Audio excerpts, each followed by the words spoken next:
Hi student, good morning. चलिए आज हम कक्षा 9वीं की प्रश्नावली 2.1 के बारे में विस्तृत जानकारी देने वाले हैं।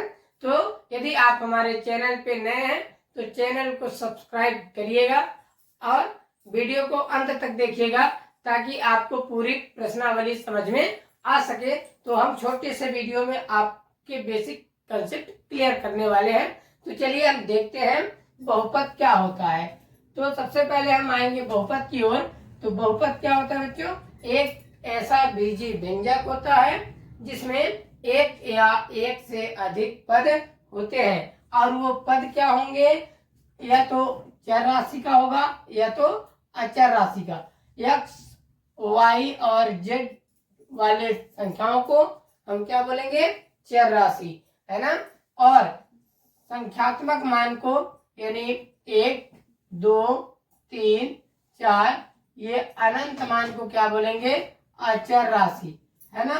तो ये होगा चर और ये अचर होगा। मतलब एबीसीडी के अक्षर को क्या बोलेंगे? चर राशि और संख्याओं को क्या बोलेंगे? अचर राशि, है ना।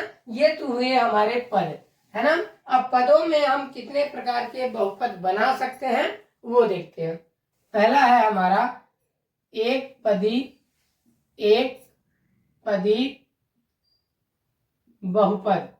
तो हम पदों के आधार पे देखेंगे। एक पदी बहुपद होता है। अब वो एक पदी चाहे वो चर राशि का हो चाहे वो अचर राशि का, ये क्या है? एक बहुपद है जिसमें यक्स की पावर कितना लगा है बच्चों? 0। यक्स की पावर 0 का मतलब होता है 5 गुणे एक्स की पावर 0 का मान 1 बराबर 5। इसीलिए ये क्या है? एक बहुपद है। और कौन सा बहुपद है? एक पदी बहुपद है। इसमें चर राशि की घात 0 है। और बहुपद कहता है ऐसा चर की घात जिसमें पूर्ण संख्याओं में होती है ना। चर राशि का ऐसा घात जो किस संख्या में होगी? पूर्ण संख्या में। यानी एक्स, वाई और जेड की घात पूर्ण होना चाहिए। क्या होना चाहिए बच्चों?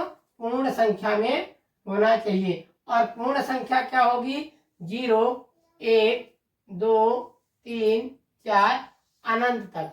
ऐसे सभी मानों को हम क्या बोलेंगे? बहुपद। अब ये एक पदी का था। अब हम देखेंगे ये केवल ये 6x क्या है? ये भी एक पदी का बहुपद है ना। तो कोई भी चर राशि कोई भी अचर राशि क्या होते हैं? बहुपद होते हैं। इसमें x की घात देखेंगे बच्चों पूर्ण संख्या है कि नहीं। तो देखेंगे x की पावर कुछ नहीं लगा है, मतलब हम x की पावर 1 मानेंगे और क्या हो जाएगा? 6x की पावर क्या हो जाएगा? 6x। ये हमारा एक बहुपद है। ठीक है।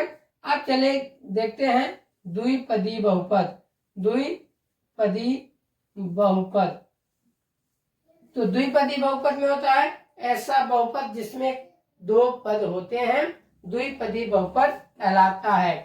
जैसे वो चर राशि भी हो सकता है और अचर राशि भी हो सकता है। तो ये रैखिक बहुपद का द्विपदी बहुपद है। इसकी घात 1 है, इसीलिए इसे रैखिक बोलेंगे। अभी हम इसके बारे में जस्ट आगे बात करेंगे, है ना। तो इन्हें हम पद कहते हैं। पद 2 प्रकार के होते हैं, एक चर राशि का पद, एक अचर राशि का पद, है ना। तो इन दोनों को हम क्या बोलेंगे? द्विपद बहुपद। ठीक है। अब ये तो रैखिक वाला हुआ। अब आप घात लगा के भी बता सकते हैं। ये क्या? द्विघात बहुपद भी द्विपदी बहुपद होता है। बहुत सारे एग्जाम्पल आप ले सकते हैं। चलिए हम आगे देखते हैं त्रिपदी बहुपद। तो ऐसा बहुपद जिसमें 3 पद हो। 4 पदी बहुपद, ऐसा बहुपद जिसमें 4 पद हो। तो इन पदों के आधार पे हमने बहुपद को देखा। चलिए अब हम घात के आधार पे बहुपदों को देखते हैं। ऐसा बहुपद जिसकी अधिकतम घात 1 होती है उसे रैखिक बहुपद कहा जाता है।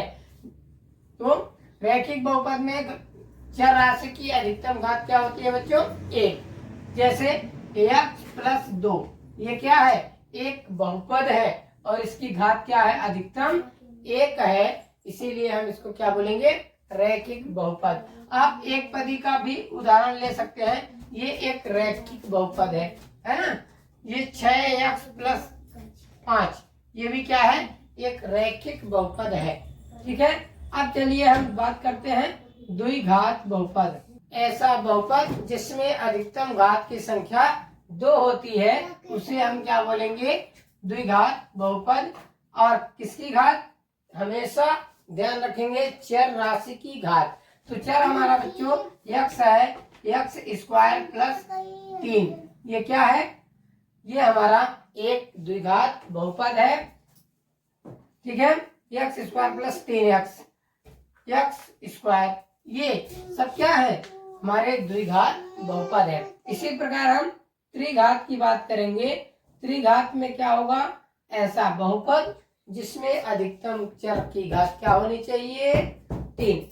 तो x की पावर 3, आप y के पदों में बहुपद निकाल सकते हैं, जैसे y की घात 3 प्लस 6y, है ना। तो ये एक त्रिघात बहुपद है y के पदों में।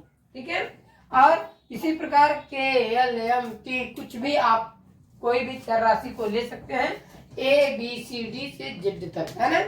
तो आप 6t प्लस 7, ये t के पदों में एक रैखिक बहुपद है। यदि हम घात 2 लगा देते हैं तो द्विघात बहुपद बन जाएगा, यदि हम घात 3 लगा देते हैं तो त्रिघात बहुपद बन जाएगा। अब चलिए देखते हैं कौन कौन से पद हमारे बहुपद नहीं होते हैं। तो बहुपद को पता लगाने के लिए हमें उसकी घात देखना होता है। चर राशि की घात यदि पूर्ण संख्या में होती है तो हमारी बहुपद होती है, अन्यथा किसी भी कंडीशन में बहुपद नहीं होगी। तो चलिए देखते हैं, आप क्या याद रखेंगे, पूर्ण संख्या